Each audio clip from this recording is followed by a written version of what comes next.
Então é isso, pessoal. Agora a gente vai reagir ao conteúdo produzido pela Halu Gamache sobre o eclipse. Também foi uma recomendação aqui que eu recebi. E, de novo, é sempre importante dizer que eu vou reagir ao conteúdo e não à pessoa, não é uma crítica à pessoa, mas ao conteúdo, tá joia?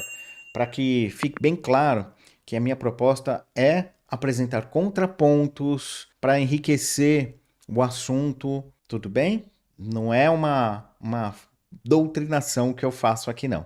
Então, bora lá assistir o conteúdo produzido pela Halu Gamache sobre o eclipse que ocorreu agora aí no dia 8. Olá, pessoal, tudo bem? Sejam bem-vindos a mais esse encontro. E hoje vamos falar de uma coisa bem especial. Eu sempre informo. Pessoal, eu vou acelerar um pouquinho a fala dela, que ela tem uma fala um pouco mais lenta.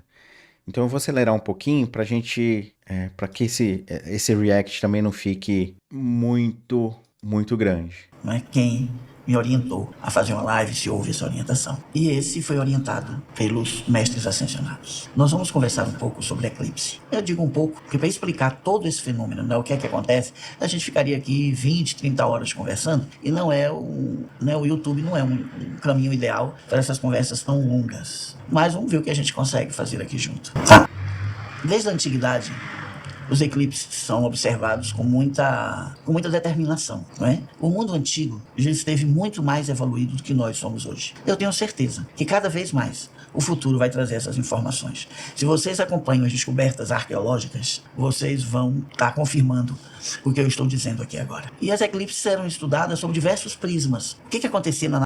Pessoal, não existe nesse momento nenhuma descoberta arqueológica que prova o ponto dela, tá? De que o pessoal era muito mais avançado do que nós, tá bom? Então, me parece que também isso é mais um ponto da crença, né? E tá tudo certo, tá? É só um apontamento aqui de que não existe nenhuma descoberta arqueológica que comprova que os antigos eram mais evoluídos do que nós. Mas vamos lá. natureza, não é o que antecedia a chegada de um eclipse. Quando o eclipse estava acontecendo, havia algum movimento na natureza que chamasse atenção? E o pós-eclipse, havia alguma coisa na natureza que chamou a atenção depois que ele passou? Não é? E também no comportamento humano. Um eclipse é uma mudança na eletricidade da Terra. Pense na sua casa, não é? Que a luz caiu. E a depender de como essa luz caiu, que a derrubou, pode queimar uma geladeira, não é? Pode queimar um computador. Eu vejo o Gabriel aqui, a preocupação dele quando a energia está instável, por causa de uma chuva. Vocês olha, tá? A instabilidade está imensa. Se você fizer essa live e essa instabilidade der, vai queimar tudo, um monte de coisa que está aqui no estúdio. Vou até beber uma aguinha. Então, um eclipse ele é uma interrupção na transferência da eletricidade do Sol para a Terra ou da Lua para a Terra. Não é? O fenômeno que acontece ali muda a corrente elétrica. Horas diminui, horas aumenta. Depende do eclipse. Bom, pessoal, não é isso, tá? Eu acho que o que ela quis dizer é que o Sol e a Lua, ou o eclipse, né, tanto solar quanto lunar, tem algum impacto nas energias. Se for isso, ok, a gente pode ponderar a partir daí, mas não tem nada a ver com corrente elétrica do Sol, tá? Isso não procede, tá? Isso não tem nenhuma base científica, não tem nada, nem espiritualmente eu ouvi falar sobre isso. A não ser, por exemplo, num livro que eu acho que não está aqui, chama A Ciência Sagrada, né? Foi escrito pelo mestre do Yogananda, o Sri Yukteswar. Ele, início do século XX, tá? 1900 de alguma coisa, efervescência do descobrimento da teoria do eletromagnetismo. Ao escrever esse livro, ele vai falar de algumas trocas energéticas e ele usa esse termo de eletricidades, tá? Porque ele queria, de alguma forma, não só ele, né, mas Blavatsky e outros espiritualistas daquele contexto, começaram a usar a terminologia científica para tentar dar um ar de credibilidade àquilo que eles estavam escrevendo. Então foi daí, dessa época, por exemplo, surgiu o conceito do éter, tá? Que depois foi colocado em desuso porque o éter era o suposto meio aonde as ondas de rádio fluíam. E aí os monte de espiritualista daquela época começou a usar éter, etérico e por aí vai. Então, Yukteswar, início do século XX, tentando pegar ali uma adequação de linguagem para que se parecesse um pouco mais científico, usou termos eletricidade. Agora, o que a Halu está fazendo, de falar de eletricidade do Sol, isso e aquilo, no contexto atual, não tem nada a ver, não procede, tá joia? Esse eclipse que a gente vai viver agora aí, vocês devem estar vindo falar na internet, dia 7, dia 8, uns falam da importância, dia 7, dia 8, outros estão falando outras datas. Eu aqui já digo, dentro dos meus estudos e do que ouço com a espiritualidade, que precisamos ficar atentos do dia 7 de abril até o dia 29 de abril. Preste atenção nesses 22 dias, no que você puder, no seu comportamento, comportamento das pessoas da sua casa, se você puder observar a natureza também, vai levar a você aprender. Tem coisas que a gente só aprende na prática. Tem coisas que a gente só aprende vivenciando, não é? Então, se você quer mesmo entender o que é eclipse, porque fica assim, pessoas falando 1 minuto, 2 minutos, aquilo ali gera uma série de muitas vezes até de ilusões, muitas vezes o que foi dito desperta uma coisa na pessoa, até negativa, entendeu? Do que realmente o que está acontecendo no fenômeno. Porque é difícil a pessoa traduzir determinadas coisas em 1, 2 minutos, 3 minutos, né? Então preste bem atenção, observe-se. Observe sua casa, observe a natureza. E eu recomendo mesmo que a gente tenha sempre uma observância sobre os fenômenos naturais. Tem uma razão de ser. O universo é cíclico, o planeta Terra é cíclico, e sempre que há um eclipse na organização universal, precisa-se fazer uma modificação na eletricidade. Esse eclipse que está vindo aí, por exemplo, ele tem características de aumento da eletricidade. Como aumento, Alô? Se a eletricidade cai? Sim. Vamos lá. No meio do discurso dela, tinha algumas coisas que realmente são interessantes, né? Como a gente observar os meios naturais, eu concordo plenamente com isso. A gente, de fato, está muito desconectado da percepção da própria natureza, né? Nós passamos pela circunstância da sociedade, do modo como a sociedade está estabelecida. Nós passamos muito tempo dentro de casa, sobre luzes artificiais. Quando a gente sai para almoçar em algum lugar, durante o horário do trabalho, malha a gente olha para o céu, né? A gente, se bobear, está olhando para mais uma telinha, né? Mais uma luz, enfim, isso aí eu concordo plenamente. Agora, quando ela diz que o eclipse, né, vai gerar aí uma necessidade de organização universal, isso é um sistema de crença, e tá tudo bem, tá? Não é algo que ocorra de fato, tá? Não existe uma mudança universal porque ocorreu um eclipse num planetinha pequeno, de uma estrela pequena que está na periferia de uma galáxia que não é nem das maiores, tá? É uma galáxia, né, e que é uma entre quase alguns trilhões de galáxias. Então, esse eclipse aqui não vai fazer porcaria nenhuma em termos da organização universal. Tudo bem? Então vamos lá. Mas é um tipo de influência sobre o Sol. O Sol é uma estrela de quinta grandeza. É um tipo de influência sobre a Lua, que é um satélite dessa estrela de quinta grandeza, não é?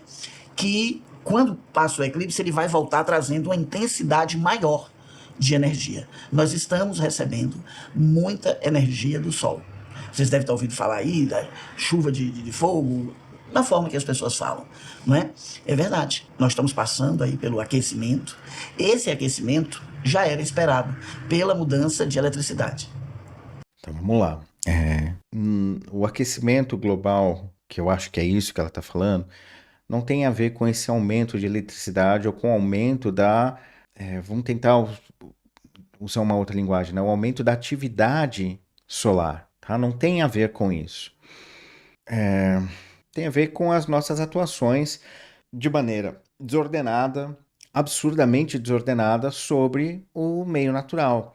Nós passamos o último milênio, digamos assim, de uma forma intensa, extraindo recursos do planeta, extraindo muito recurso. E aqui é importante que a gente se diga o seguinte: o sistema econômico e político social que a gente está inserido no planeta, de maneira mais predominante, o dito capitalismo, ele funciona sempre se você aumentar o capital. É por isso que se chama capitalismo. Se você não aumenta o capital, ele rui, ok? Então, parte da dinâmica desse sistema é produzir mais do que se precisa, porque é assim que ele funciona, criando mercados. Não é assim que a gente observa aí o pessoal da indústria petrolífera? Ah, tem muito petróleo, a oferta de petróleo está demais, retém, diminui a produção de petróleo. Para quê? Para que aumente o preço. Aí, quando tem lá o preço que eles julgam ser satisfatório, eles voltam a fazer a produção de petróleo. Então, assim, o sistema capitalista ele funciona dessa maneira.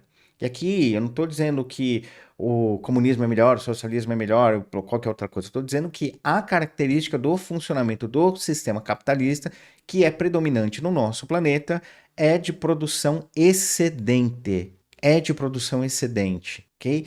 Quando se tem uma via de equilíbrio nesse sistema, o sistema começa a entrar em crise. E aí se busca de se desregular, tem que ter, no sistema capitalista, tem que ter desarranjo. A crise é um fator estruturante do sistema capitalista, ok? E eu estou falando aqui de recursos naturais, mas a gente podia falar de recursos humanos. Há poucos dias a gente viu aí um comentarista de economia de uma rede de TV falando que estava preocupante porque aqui no Brasil está tendo pouco desemprego, o desemprego está baixo. E isso era muito preocupante. É preocupante para quem? Para os empresários. Por quê? Se tem muita gente empregada, os empresários, quem precisa de empregados, vai ter que disputar um trabalhador. E aí o salário vai aumentar. Então é ruim para quem é empregador ter pouco desemprego. Para as pessoas é ótimo.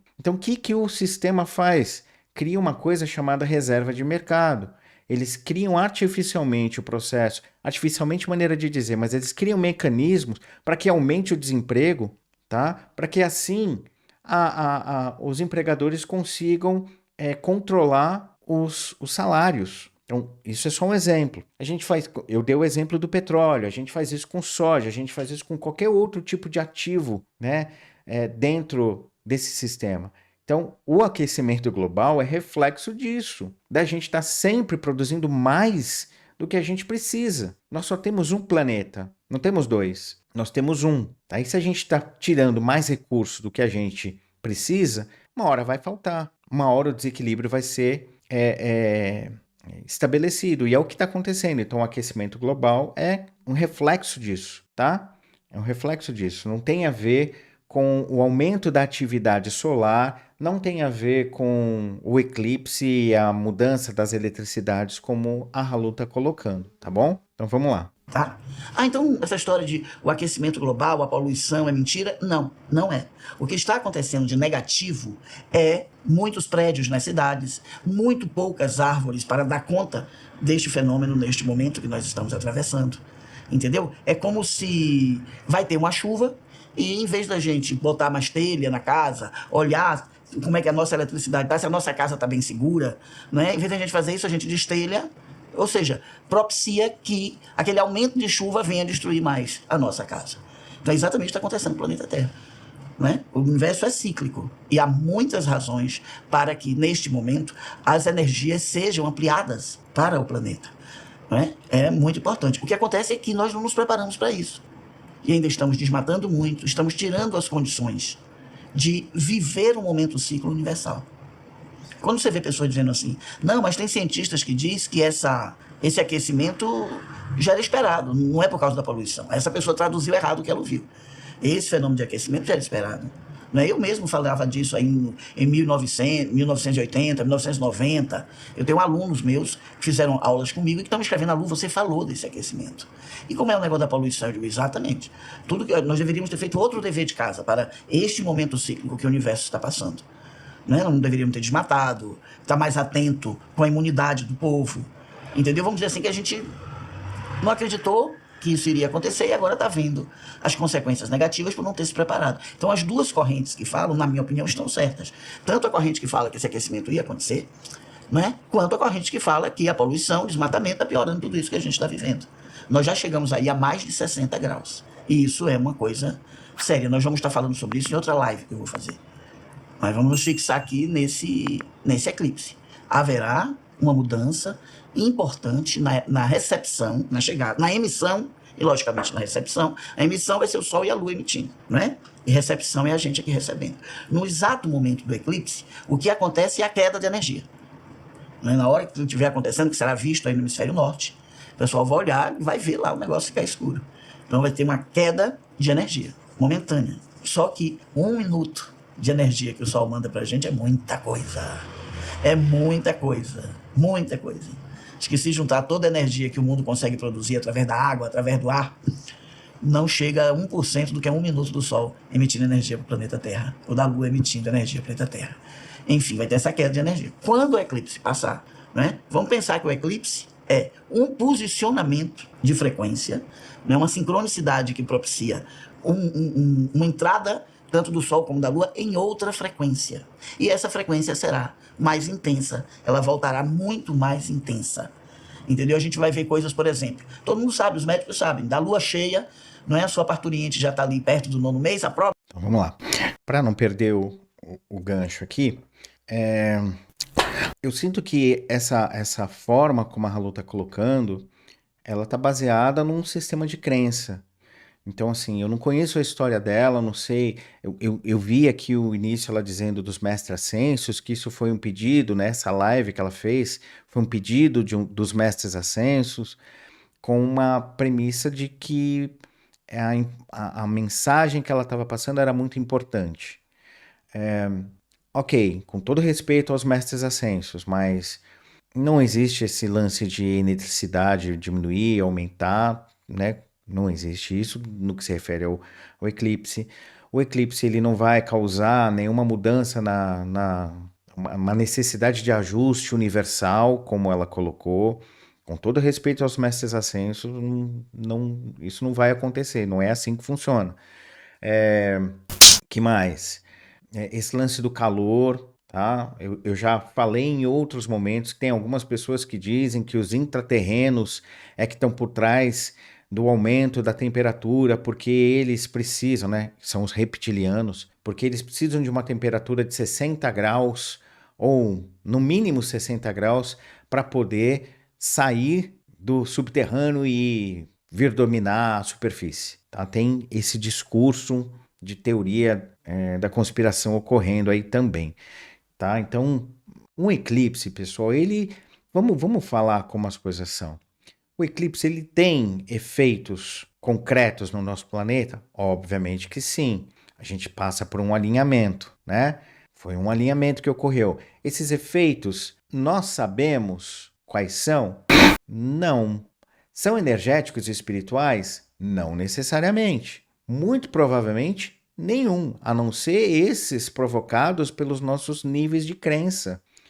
Então, quando eu tenho uma estruturação de crenças estabelecida, eu vou tentar fazer com que alguns eventos que ocorram sejam ressignificados para que validem o meu sistema de crença, para que validem a minha mensagem, para que validem alguma experiência que eu quero ter, tá? Mas, de maneira concreta, o que a gente sabe sobre os efeitos do eclipse, por exemplo, na nossa atmosfera, ou né, nas marés, ou em movimentos tectônicos, essas coisas, a gente cientificamente sabe muito pouco.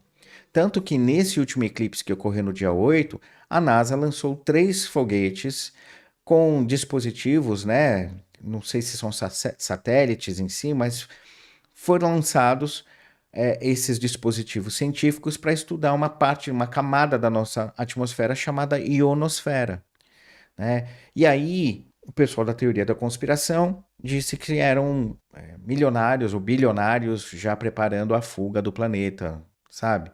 E depois eu fiquei sabendo que também no dia do eclipse eles voltaram a ligar o colisor de hadrons lá, o acelerador de partículas que fica lá na Suíça. E aí o pessoal já associou que esse evento de ligar o colisor de hadron, né, o acelerador de partículas, tinha a ver com eclipse, porque abriu um portal e por aí vai.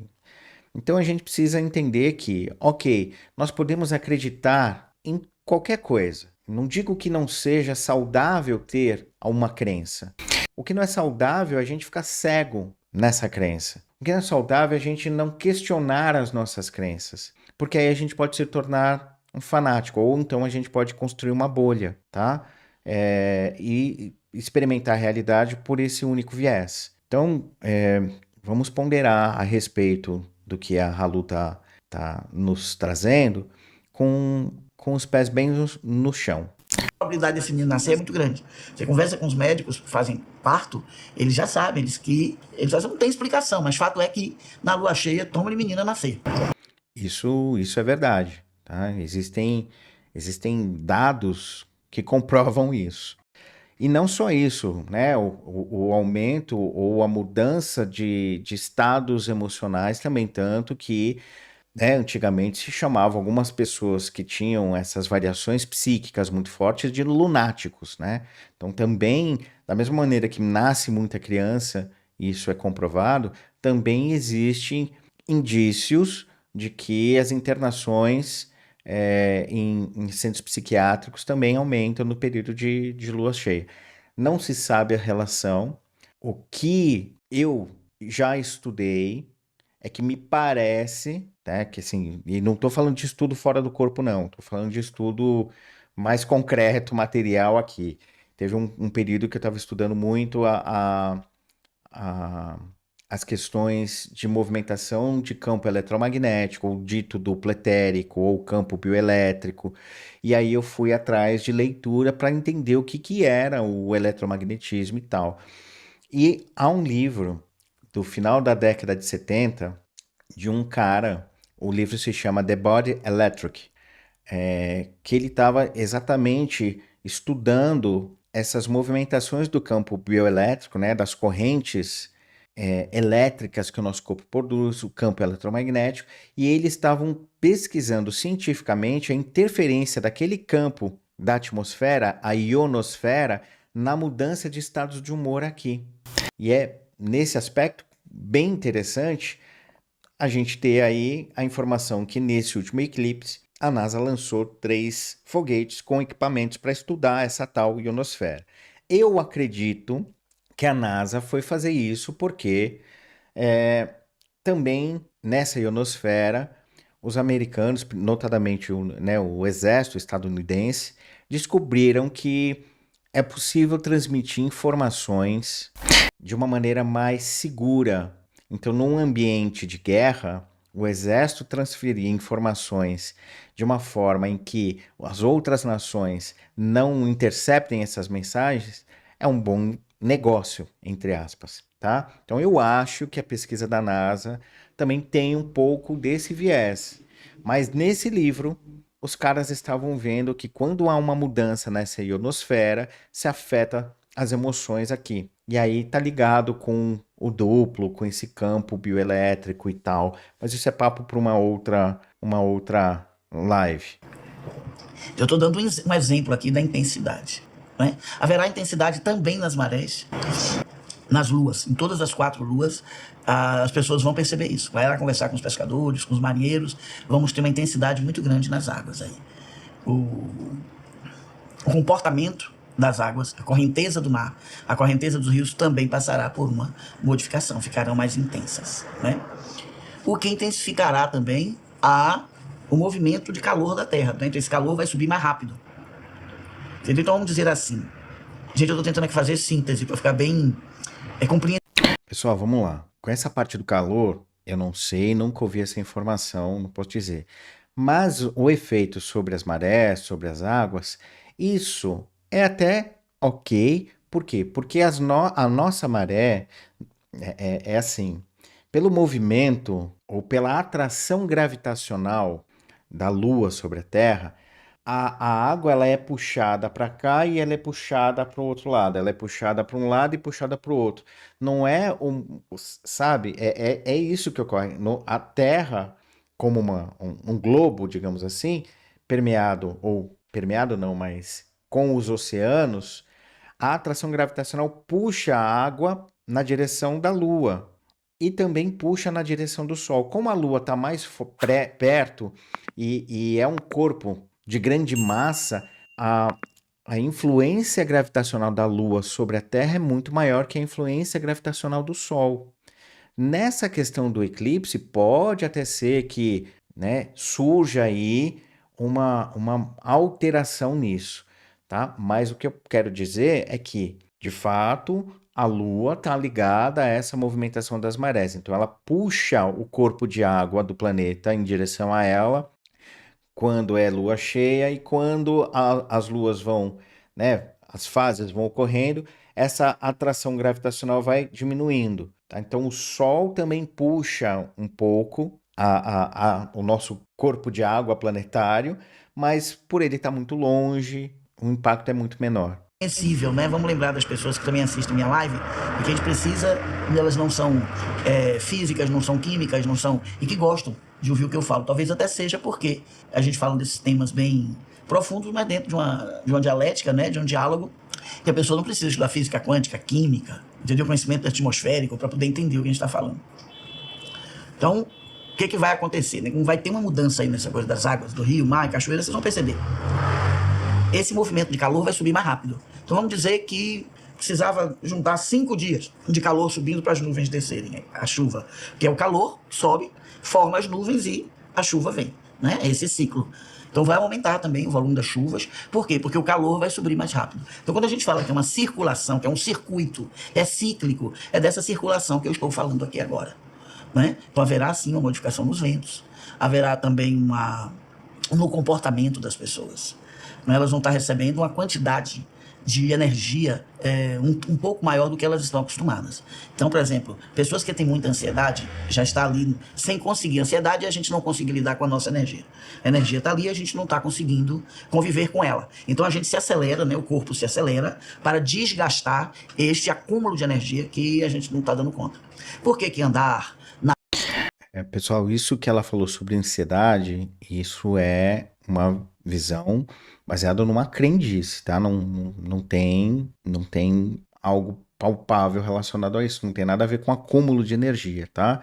Então, assim, se você está sofrendo de ansiedade ou se você já sofreu, você sabe que muitas vezes precisa de uma intervenção médica, tá? Precisa de uma abordagem mais contundente. Tá? Você pode até fazer uma prática de meditação, de yoga, né? Mas como um complemento. Essas questões ligadas à nossa saúde mental, elas não, e eu falo como espiritualista, elas não devem ser vistas como um objeto de tratamento espiritual. A saúde mental, ela precisa de uma intervenção concreta da nossa medicina convencional.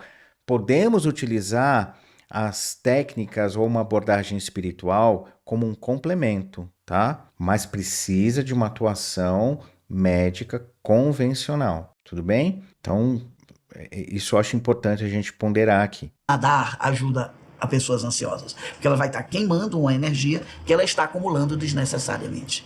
Então, todo aceleramento, toda ansiedade é acúmulo de energia. Então, uma pessoa que já está bastante ansiosa vai sentir isso, vai sentir essa ansiedade ampliar. Então, o que é que ela precisa fazer? Desgastar a energia, ter força aí para ir andar. E às vezes a ansiedade é tanta que a pessoa precisa ficar parada ali. Ela acredita que ficando parada, ela vai conseguir controlar. Ela ficando quieta, aquilo vai passar, aumenta. Porque fica quieta, acumula energia.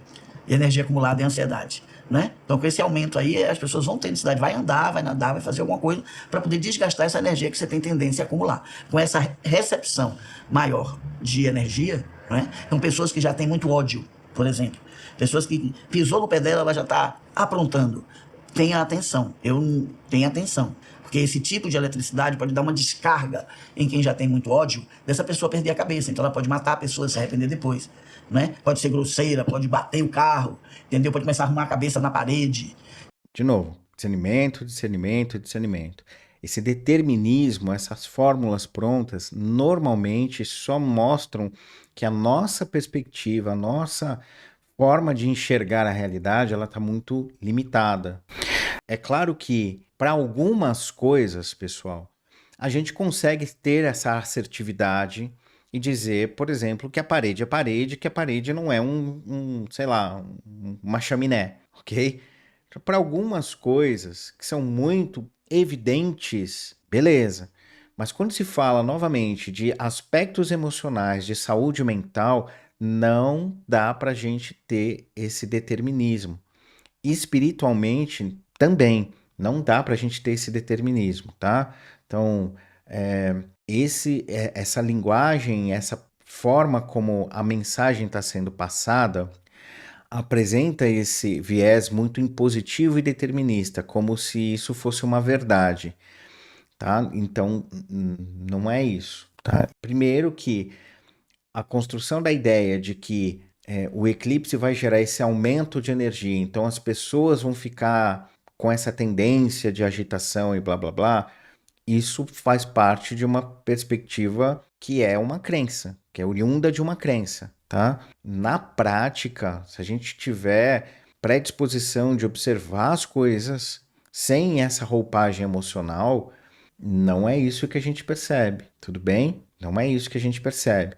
É, se vocês tiverem a oportunidade de observar o eclipse pelos canais do YouTube, né, ou quem sabe que você, né, tomara tenha tido a sorte de estar lá ao vivo, é muito provável que durante o momento do eclipse total, quando, né, o disco solar foi completamente escurecido, você deve ter sentido uma emoção, um sentimento de carinho, mesmo aqui, só da gente olhar e falar, caramba, que bonito. Olha só que coisa fantástica. A gente propaga um bem-querer, propaga uma sensação de, né?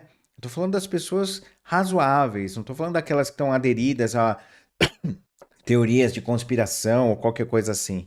Mas as pessoas razoáveis, elas vão olhar aquilo e vão falar, caramba, que fantástico, que coisa maravilhosa. Então vai ter um pulso de um sentimento aí, né? Mais próximo do sentimento do que de uma emoção. Então ponderem sobre isso também, sobre esse aspecto, para desconstruir essa ideia de que a carga da energia vai ser tamanha que vai deixar possivelmente a gente em um estado de desequilíbrio se a gente não ficar esperto, tá?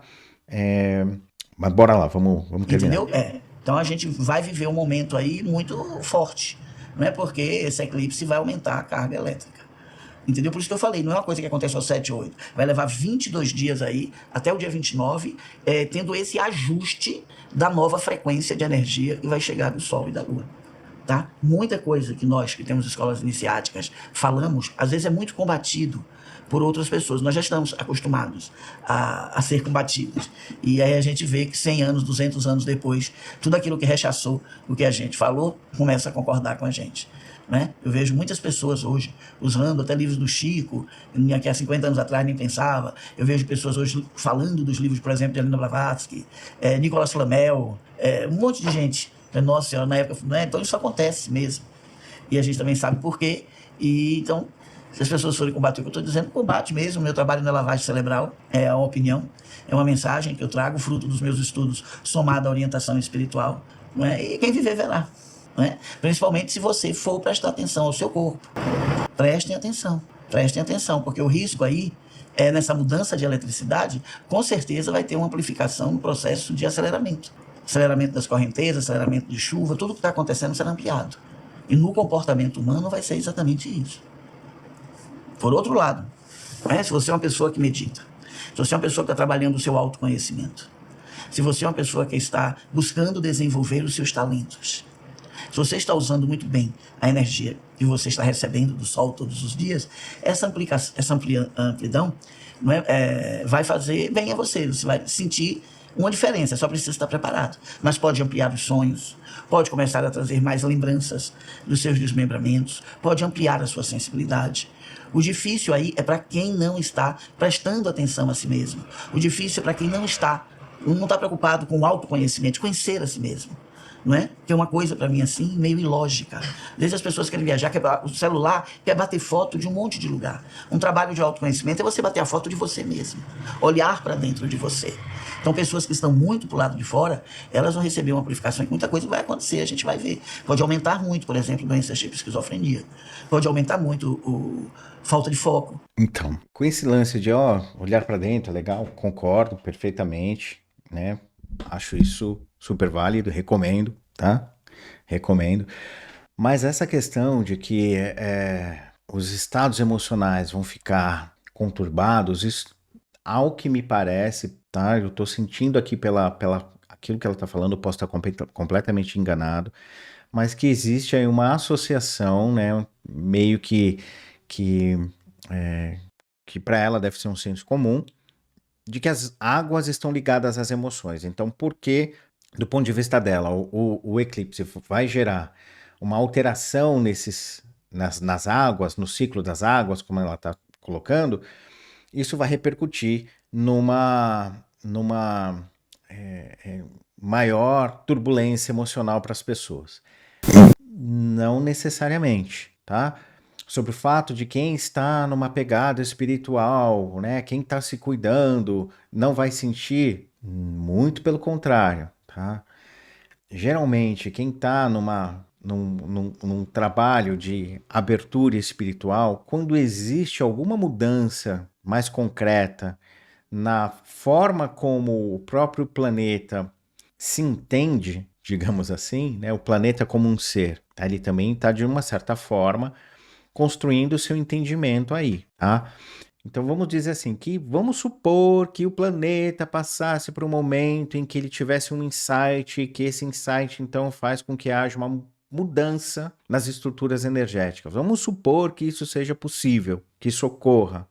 Aqueles que têm um pouco mais de sensibilidade espiritual ou que estão num processo de desenvolvimento, tá? Eles podem sentir esse processo de, vamos colocar assim, sutilização como um aumento de ruído e não como um aumento de paz, tá? Então vamos lá, colocar isso de uma outra forma. Se você é uma pessoa, vamos partir do pressuposto aqui de que o que ela está propondo realmente vai acontecer, tá?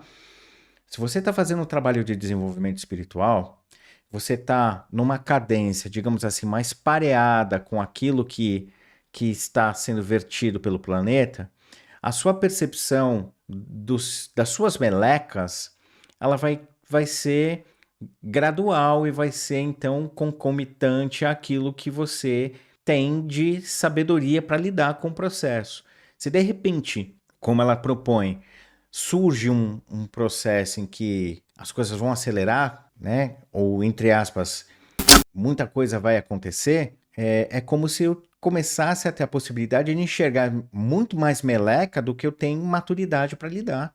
Então, eu estou colocando dessa forma para vocês ponderarem sobre essa questão do determinismo. Não dá para eu afirmar que quem faz as práticas espirituais passará por esse período de uma maneira melhor.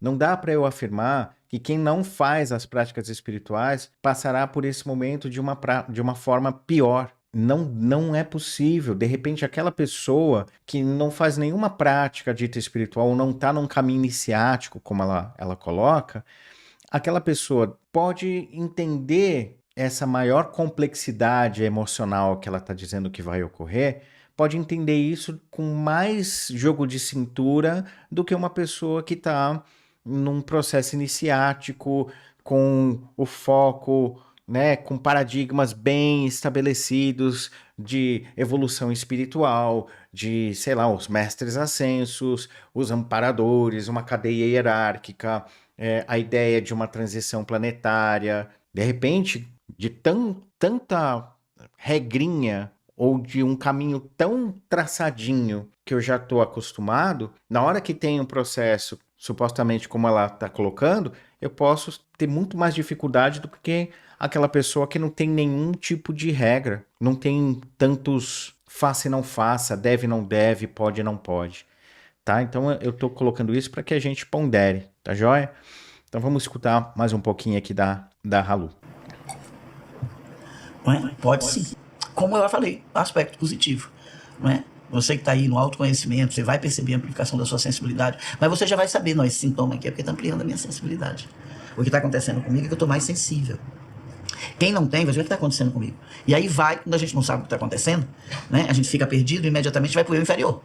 Aí no eu inferior está lá o ódio, está lá a raiva, está lá a ignorância, está lá... E aí essa pessoa vai sofrer muito porque ela não vai estar entendendo, não vai saber traduzir o que está acontecendo com o próprio corpo, com o pensamento, com o sentimento. Imagina a pessoa que não tem autoconhecimento, não é? Pode começar a ter muitos pesadelos. Pesadelo, por exemplo, é falta de autoconhecimento. À medida que você vai investindo no seu autoconhecimento, os pesadelos vão diminuindo. Não dá pra gente determinar isso, sabe? Não é assim, pessoal. né? E eu não tô pegando no pé dela. É que, assim, infelizmente, esse tipo de postura determinista é o que mais permeia o meio espiritualista. É leviano, não tô dizendo que ela é leviana, tá?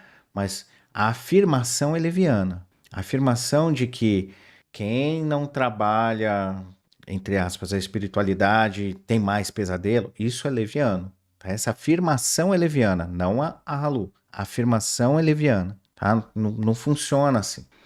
Não- que isso? Longe disso.